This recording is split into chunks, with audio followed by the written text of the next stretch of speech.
नमस्कार दोस्तों, मैं राहुल आप सभी का मंथन क्लासेस यूट्यूब चैनल पर स्वागत करता हूं। आज हम लोग 2020 सीरीज की श्रृंखला के अंतर्गत अगले 20 मिनट में 20 सवालों को देखने का प्रयास करेंगे, जो आने वाले विभिन्न प्रतियोगी परीक्षाओं के लिए अत्यंत ही महत्वपूर्ण होने वाले हैं, विशेषकर झारखंड के संदर्भ में। तो आज का हमारा पहला सवाल है कि रांची स्थित जगन्नाथपुर मंदिर की स्थापना कब हुई थी। ऑप्शन ए है 1885, ऑप्शन बी है 1887, ऑप्शन सी है 1889 और ऑप्शन डी है 1891। यहाँ आप लोग ध्यान दीजिएगा कि ये चारों जो ऑप्शन है, ये चारों ऑप्शन गलत दिए गए हैं। तो रांची स्थित जगन्नाथपुर मंदिर की जो स्थापना हुई थी वह हुई थी 1691 ईस्वी में। ध्यान दीजिएगा, 1691 ईस्वी में रांची के जगन्नाथपुर मंदिर की स्थापना हुई थी। निर्माणकर्ता कौन थे? तो एनी शाह ने इसका निर्माण 1691 ईस्वी में करवाया था। कहाँ था? तो जगन्नाथपुर आपका हटिया में है। हटिया रांची में आपका यह मंदिर स्थित है। इसकी विशेषता क्या है? तो इस मंदिर की जो स्थापत्य कला है वह उड़ीसा के जगन्नाथपुर मंदिर से मिलती जुलती है। ध्यान रखिएगा, उसी से यह मिलती है और प्रत्येक वर्ष यहाँ पर रथ यात्रा का आयोजन भी किया जाता है। अगला प्रश्न देखते हैं। तो बोकारो स्टील संयंत्र से उत्पादन किस वर्ष से प्रारंभ हुआ था? ऑप्शन ए है 1971, ऑप्शन बी है 1972, ऑप्शन सी है 1973, ऑप्शन डी है 1974। तो इस प्रश्न का सही उत्तर होगा ऑप्शन डी, 1974 ईस्वी से बोकारो स्टील संयंत्र से उत्पादन प्रारंभ हो गया था। यहाँ हम लोग बोकारो स्टील संयंत्र से कुछ महत्वपूर्ण तथ्यों को देख लेते हैं। तो इस कारखाने की जो स्थापना थी 1964 ईस्वी में तीसरी पंचवर्षीय योजना के दरमियान की गई थी। वहीं इस कारखाने के निर्माण में तत्कालीन सोवियत संघ ने भारत की सहायता की थी। ध्यान रखिएगा कि तत्कालीन सोवियत संघ ने भारत की सहायता की थी। और यह जो कारखाना है वर्तमान समय में बोकारो के माराफारी में स्थित है। ध्यान रखिएगा, बोकारो के माराफारी में बोकारो स्टील संयंत्र की स्थापना की गई है तृतीय पंचवर्षीय योजना के दौरान 1964 ईस्वी में सोवियत संघ की सहायता से। तथा एक अन्य तथ्य है कि झारखंड का यह दूसरा लौह इस्पात कारखाना है। प्रथम कारखाने की स्थापना 1907 ईस्वी में जमशेदजी टाटा के द्वारा निजी क्षेत्र के अंतर्गत किया गया था। वहीं यह जो कारखाना है यह सरकारी क्षेत्र का कारखाना है तथा वर्तमान के अंतर्गत सेल के अंदर यह कारखाना आता है। वहीं अगला प्रश्न है कि 2016-17 ईस्वी में राज्य के कुल सकल उत्पाद में कृषि क्षेत्र का योगदान कितने प्रतिशत था? तो ऑप्शन ए है 18.40%, ऑप्शन बी है 17.85%, ऑप्शन सी है 14.21% और ऑप्शन डी है 12.75%। तो इस प्रश्न का सही उत्तर होगा ऑप्शन डी, 12.75%। आप लोग वर्तमान समय में यानी 2021-22 में झारखंड राज्य के कुल सकल उत्पाद, कुल जीडीपी में एग्रीकल्चर सेक्टर का क्या योगदान है, उसका आप लोग कमेंट करके आंसर दे सकते हैं। अगला प्रश्न है कि रामगढ़ राज्य की स्थापना 1368 ईस्वी में किसने की थी? ऑप्शन ए है बागदेव सिंह, ऑप्शन बी है अर्जुन सिंह, ऑप्शन सी है लक्ष्मण सिंह और ऑप्शन डी है ठाकुर शाहदेव। तो इस प्रश्न का सही उत्तर होगा ऑप्शन ए, बागदेव सिंह। ध्यान रखिएगा, बागदेव सिंह ने ही 1368 ईस्वी में रामगढ़ राज्य की स्थापना की थी तथा उन्होंने सिसिया को अपनी राजधानी बनाया था। वहीं रामगढ़ राज्य की अंतिम राजधानी पद्मा थी। पद्मा अंतिम राजधानी थी तथा सिसिया प्रथम राजधानी थी। ध्यान रखिएगा, ये दोनों ही अति महत्वपूर्ण फैक्ट हैं आने वाले परीक्षा के दृष्टिकोण से। अगला प्रश्न है कि पालकोट अभ्यारण्य कहाँ स्थित है? तो ऑप्शन ए है पलामू में स्थित है, ऑप्शन बी है चतरा में, option C Gumla, option D Sahebganj. तो इस प्रश्न का सही उत्तर होगा ऑप्शन सी गुमला। पालकोट अभ्यारण्य गुमला में स्थित है। इस अभ्यारण्य की स्थापना 1990 ईस्वी में की गई थी तथा यहाँ पर जो प्रमुख जीव जंतु पाए जाते हैं वो हैं, यहाँ पाए जाने वाले प्रमुख जीव जंतु हैं तेंदुआ और भालू।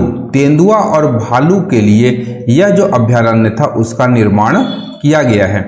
अगला प्रश्न है, झारखंड में डोलोमाइट का सबसे अधिक उत्पादन करने वाला जिला कौन सा है? ऑप्शन ए है हजारीबाग, ऑप्शन बी है रामगढ़, ऑप्शन सी है कोडरमा, ऑप्शन डी है पलामू। तो इस प्रश्न का सही उत्तर होगा ऑप्शन डी पलामू। पलामू के डाल्टेनगंज क्षेत्र में, पलामू के डाल्टेनगंज क्षेत्र में डोलोमाइट का सर्वाधिक उत्पादन किया जाता है। अत्यंत ही महत्वपूर्ण तथ्य है, ध्यान रखिएगा।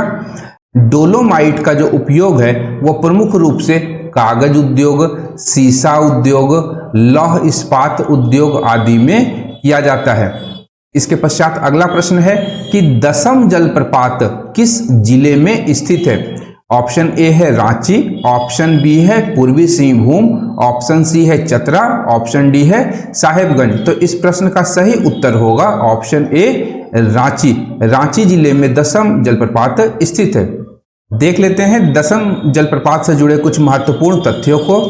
तो दसम जलप्रपात जो है रांची से 26 किलोमीटर की दूरी पर रांची टाटा मार्ग पर स्थित है। ध्यान रखिएगा, रांची टाटा मार्ग पर यह जलप्रपात स्थित है। यह जो जलप्रपात है वह कांची नदी पर स्थित है। कांची नदी स्वर्ण रेखा नदी की एक सहायक नदी है। कांची नदी स्वर्ण रेखा की सहायक नदी है।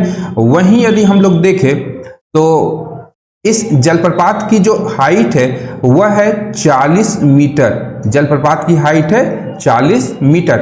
अगला प्रश्न है कि बोकारो स्टील प्लांट किस पंचवर्षीय योजना के अंतर्गत स्थापित हुआ था? तो ऑप्शन ए है प्रथम पंचवर्षीय योजना, ऑप्शन बी है द्वितीय पंचवर्षीय योजना, ऑप्शन सी है तृतीय पंचवर्षीय योजना और ऑप्शन डी है चतुर्थ पंचवर्षीय योजना। तो इस प्रश्न का सही उत्तर होगा तृतीय पंचवर्षीय योजना, ऑप्शन सी। Option C. हम लोग ऊपर बोकारो स्टील प्लांट से संबंधित कुछ महत्वपूर्ण तथ्यों को ऊपर देख चुके हैं, आप लोग वहां पर देख सकते हैं इस प्रश्न के डिटेल्स को। अगला प्रश्न है कि कोयला उत्पादन में झारखंड का भारत में कौन सा स्थान है? ऑप्शन ए है प्रथम, ऑप्शन बी है द्वितीय, ऑप्शन सी है तृतीय, ऑप्शन डी है चतुर्थ। तो इस प्रश्न का सही उत्तर होगा ऑप्शन ए प्रथम। भारत में कोयला उत्पादन के दृष्टिकोण में झारखंड का प्रथम स्थान है।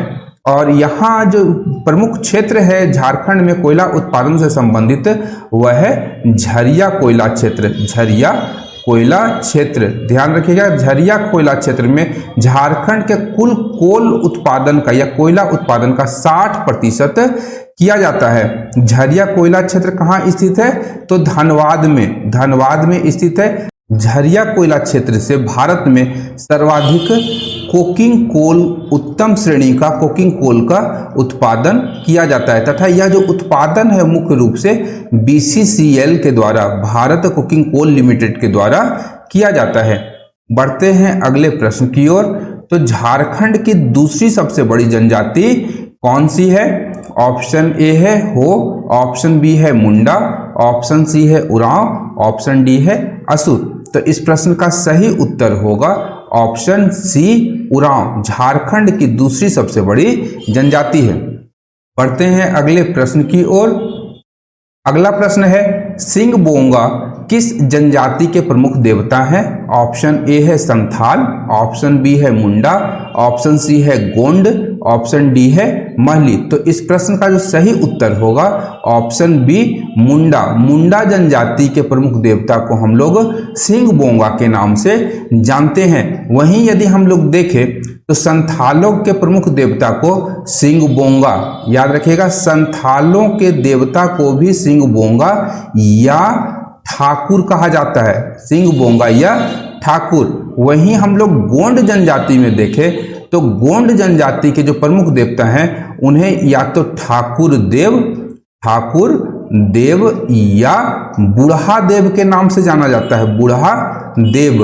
वहीं महली जनजाति के जो प्रमुख देवता हैं उन्हें सूरजी देवी के नाम से जाना जाता है। ये सभी देवता सूरज के प्रतीक हैं। अगला प्रश्न है कि झारखंड का सबसे बड़ा राष्ट्रीय राजमार्ग कौन सा है? ऑप्शन ए है NH20, NH22, NH143A, option D है NH49। प्रश्न में दिए गए ऑप्शन के अनुसार झारखंड का सबसे बड़ा राष्ट्रीय राजमार्ग NH20 है। ध्यान रखिएगा, ऑप्शन के अनुसार NH20 झारखंड का सबसे बड़ा राष्ट्रीय राजमार्ग है।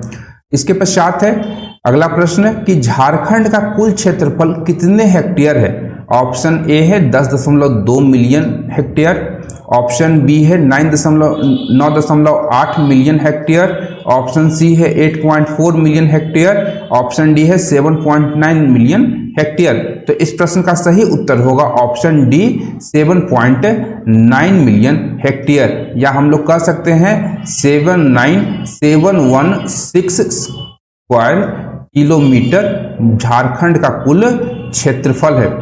अगला प्रश्न है कि 2017 का उत्कृष्ट विधायक पुरस्कार किसे प्रदान किया गया था? ऑप्शन ए है सरस्वती देवी, ऑप्शन बी है बिमला प्रधान, ऑप्शन सी है सुखदेव महतो, ऑप्शन डी है बिरंची दास। तो इस प्रश्न का सही उत्तर होगा 2017 का जो उत्कृष्ट विधायक पुरस्कार दिया गया है वह दिया गया है बिमला प्रधान को। और वहीं यदि हम लोग देखें तो 2018, 2019, 2020 और 2021 का जो उत्कृष्ट विधायक पुरस्कार है वह किसे प्रदान किया गया है, एक एक करके देख लेते हैं हम लोग। तो 2018 में उत्कृष्ट विधायक पुरस्कार जो है वह मेनका सरदार को दिया गया है, मेनका सरदार को दिया गया है। 2019 में विधानसभा चुनाव के कारण यह पुरस्कार किसी को भी नहीं दिया गया है। 2020 का जो यह पुरस्कार है वह विधायक नलिन सोरेन को दिया गया है, नलिन सोरेन को यह उत्कृष्ट विधायक पुरस्कार दिया गया है। वहीं 2021 में रामचंद्र चंद्रवंशी को यह पुरस्कार दिया गया है। जो आने वाले यह जो फैक्ट है आने वाले विभिन्न प्रतियोगी परीक्षाओं के लिए महत्वपूर्ण होने जा रहा है, या किसी प्रतियोगी परीक्षा में पूछा जा सकता है कि 2021 में 21 का उत्कृष्ट विधायक पुरस्कार किसे प्रदान किया गया है? तो रामचंद्र चंद्रवंशी। पढ़ते हैं अगले प्रश्न की ओर। अगला प्रश्न है 2017 में धनबाद में स्थापित विश्वविद्यालय का क्या नाम है? तो पहला ऑप्शन है कोयलांचल विश्वविद्यालय, दूसरा ऑप्शन है जयपाल मुंडा विश्वविद्यालय, तीसरा ऑप्शन है विनोद बिहारी महतो विश्वविद्यालय, चौथा ऑप्शन है बिरसा मुंडा विश्वविद्यालय। तो इस प्रश्न का सही उत्तर होगा ऑप्शन सी विनोद बिहारी महतो विश्वविद्यालय। अगला प्रश्न है मुगल काल में झारखंड को क्या कहा जाता था? तो ऑप्शन ए है खुखरा प्रदेश, ऑप्शन बी है जंगल महल, ऑप्शन सी है पुंडरीक, ऑप्शन डी है इनमें से कोई नहीं। तो इस प्रश्न का सही उत्तर होगा ऑप्शन ए खुखरा प्रदेश। मुगल काल में झारखंड को खुखरा या कोकरा प्रदेश के नाम से जाना जाता था। यदि हम लोग अबुल फजल की आईने अकबरी को देखते हैं, आईने अकबरी को देखते हैं तो वहां उन्होंने खुखरा प्रदेश के शासक के रूप में मधुकरण शाह का जिक्र किया है, मधुकरण शाह का जिक्र किया है, जिन्होंने मुगल साम्राज्य को मालगुजारी देना स्वीकार किया था। वहीं आईने अकबरी में क्षय और चंपा राज्य का भी वर्णन किया गया है। आगे देखते हैं अगला प्रश्न। तो मूल्य की दृष्टि से भारत के कुल खनिज उत्पादन का कितना प्रतिशत झारखंड द्वारा उत्पादित होता है? ऑप्शन ए है 30%, ऑप्शन बी है 28%, ऑप्शन सी है 26%, ऑप्शन डी है 24%। तो इस प्रश्न का सही उत्तर होगा ऑप्शन सी 26%। अगला प्रश्न है कि चेरो राजाओं की राजधानी कहाँ थी? ऑप्शन ए है पलामू, ऑप्शन बी है सिंहभूम, ऑप्शन सी है देवघर, ऑप्शन डी है रामगढ़। तो इस प्रश्न का सही उत्तर होगा पलामू। हम लोग जानते हैं कि 16वीं सदी में चेरो जनजाति के द्वारा रक्सेलों को पलामू से अपदस्थ करके अपनी सत्ता की स्थापना की गई थी तथा चेरो शासक में सर्वाधिक महत्वपूर्ण जो शासनकाल रहा है वह रहा है मेदिनी राय का। इनके शासनकाल को चेरो युग के स्वर्ण युग की उपमा दी जाती है। अगला प्रश्न है, कोयला भंडार की दृष्टि से झारखंड का भारत में कौन सा स्थान है? यहाँ भंडार के दृष्टिकोण से पूछा गया है। ऑप्शन है चतुर्थ ऑप्शन ए, ऑप्शन बी है तृतीय, ऑप्शन सी है द्वितीय, ऑप्शन डी है प्रथम। तो इस प्रश्न का सही उत्तर होगा ऑप्शन डी, प्रथम स्थान है। कोयला भंडार की दृष्टि से झारखंड का भारत में प्रथम स्थान है। बढ़ते हैं अगले प्रश्न की ओर। तो अगला प्रश्न है, घाघरी जलप्रपात कहाँ स्थित है? घाघरी जलप्रपात जो है वह कहाँ स्थित है? तो ऑप्शन ए है बहरी में, ऑप्शन बी है नेतरहाट, ऑप्शन सी है गोमियो, ऑप्शन डी है रांची। तो इस प्रश्न का सही उत्तर होगा घाघरी जलप्रपात जो है वह ऑप्शन बी नेतरहाट में स्थित है। घाघरी जलप्रपात नेतरहाट के पठार पर घाघरी नदी पर स्थित है। घाघरी नदी पर ही घाघरी जलप्रपात स्थित है। इस जलप्रपात की जो हाइट है वह है 43 मीटर। ध्यान रखिएगा, इसकी हाइट है 43 मीटर।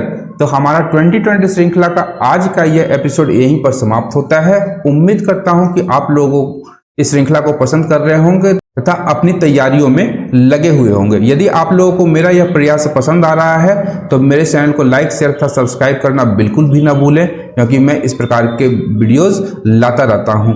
अंत तक देखने के लिए धन्यवाद। देखते रहिए मंथन क्लासेस।